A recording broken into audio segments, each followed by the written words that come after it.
Hey guys, welcome to another video from my Mindful Monday series. Today I want to talk about dealing with change and how to defeat those demons that are in your head constantly telling you can't excel even when things start to shift in your life.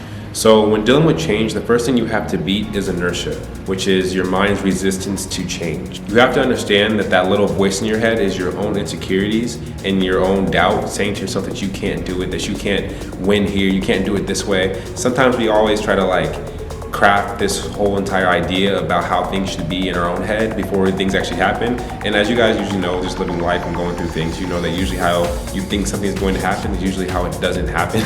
And then, that can kind of mess with you or kind of toy with you and get you put off your path. But if you can kind of understand that you have to be able to just adjust, to be able to adapt quickly and easily, that will really help you to be able to beat that whole entire concept. Big thing we have to be able to clue into and get is just that change is just a part of life, one, but change transforms you into who you can really become. Sometimes going through that tough little, valley or whatever, or time in your life, kind of pull you up into being that next person to that next higher level.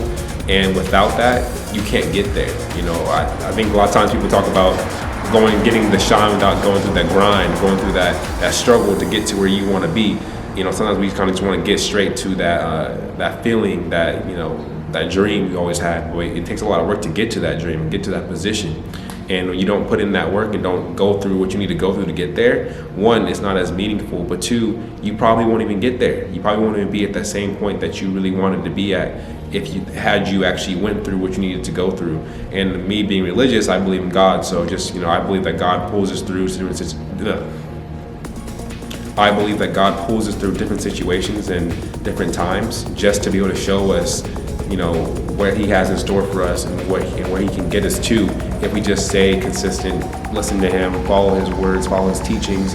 There's no doubt that we can get to where we want to be in this life. And don't be afraid to act on your gut. It's okay to have those gut feelings, those things pulling at you. Don't be afraid to act on your gut feeling, act on how you feel in your life, just because a lot of times you're going to be right. A lot of times no one else knows what's best for your life and you except for you.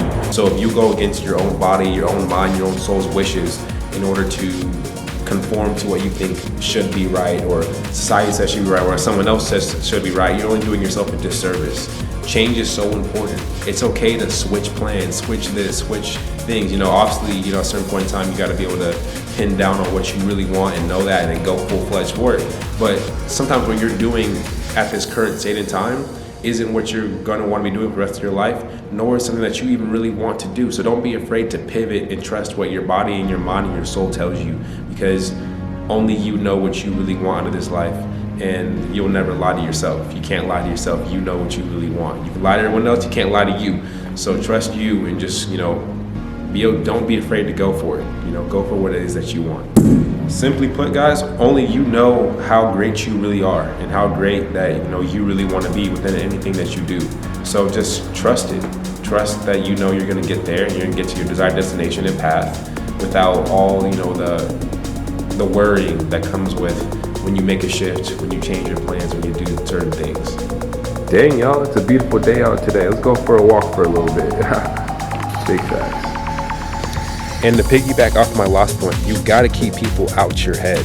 It's the number one way to kind of disrupt your mindset and also your peace when you're trying to make a change and make a decision that's best for you and your life. When you go and make a change, people are going to have their opinions and thoughts on how you should do things, how you should conduct yourself, and what you should do. But if you can kind of be able to block that out and be able to just know that you're on your path, you're on the path that God set out for you, you'll be able to kind of achieve more of what you wanted and get more out of what you wanted when you first started this whole change, this whole idea, this whole thing, right? I think you should always listen to what people have to say. You should take into account their opinions and their thoughts. But at the same time, this is your life. And just because, they have something to say doesn't mean they're necessarily wrong. So you can always take what they say, be able to improve upon that, and also use that for your benefit. But at the same time, though, you have to be able to discern when someone is just trying to direct you in their direction or give you some actual real advice that's going to actually help you shape your path and your direction. I think we all struggle with dealing with other people's opinions, you know, at some point or another within their life. But you have to understand that most people are actually just putting their own limiting beliefs on you and what they think that you can do because they feel that they can't do a certain thing or they didn't accomplish what they wanted to accomplish out of their life. Whether it be subconscious or consciously, they're doing that to you. And you can achieve anything you really want to do with first the mindset, but then the work. And, you know, don't allow someone else to tell you what can happen just because they maybe feel like they didn't accomplish what they wanted to do out of this life. So guys, should I grab the unhealthy options today? So we got some, well, hold up. Chocolate chip cookies. Oh no. These right here are actually my favorite cookies right here. These things are the devil. Salted caramel cookies, guys. If you go to Sprouts, check these out. 6-pack, pretty great. So I went with the vegan chopped salad today. Yeah, see, or maybe you guys will see. Now I'm on my way to Starbucks because gotta get me some tea. All right, healthy lunch right now. Y'all can see that. Boom. It's vegan salad, medicine ball, the only drink other than like a vanilla bean frappuccino that I get from Starbucks. So the final key to being able to deal with change is to be able to find joy in the situation, kind of like how your boy found joy in this salad. Good song. Instantly, if you're able to change your perspective from woe is me to being able to just love and embrace the change for what it is, you'll see how not only your day, but your weeks and your months to come will also be able to improve and get better because you'll be living in the present versus focusing on stressing over what you can't control and what's going to happen anyways, which is the change or the thing that you're going to go through within your life.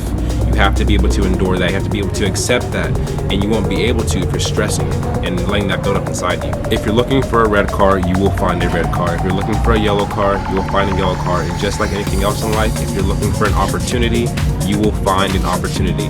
Use this event or whatever you're going through with this change to be able to catapult you to the next level with your mindset on how you can just kind of just pull all the good things out of it and just get excited. You know, work on getting excited for something. This gives you the opportunity to be able to get excited for something totally different than what you ever thought was going to happen. If anything, use this as an opportunity to be excited about something again. Be excited about growth. Be excited about this new area or new adventure that you're going to go on within your life. You know, being excited about something is important. It's important to have goals, dreams, ambition, etc., or just to be happy. So if this gives you happiness, the change you can pull anything from it that will give you even the slightest bit of happiness. Build on that because you'll probably end up being better than what you ever thought it could be, especially if you go in looking for something great to come from it in the first place. All right, guys, I'm going to end off the video right here. I'm going to enjoy my tea and my salad. That's good. But thank you guys again for tuning into another video. If you guys have any questions, concerns, or just anything you guys want to comment or add, please comment down below or hit my Instagram if you guys are watching on YouTube at It's Jay Bryce's World. I answer a lot on there. Also Snapchat, JBryce3. You can find me there. And yeah, thank you for tuning in to another Mindful Monday. See you guys again next Monday. More life.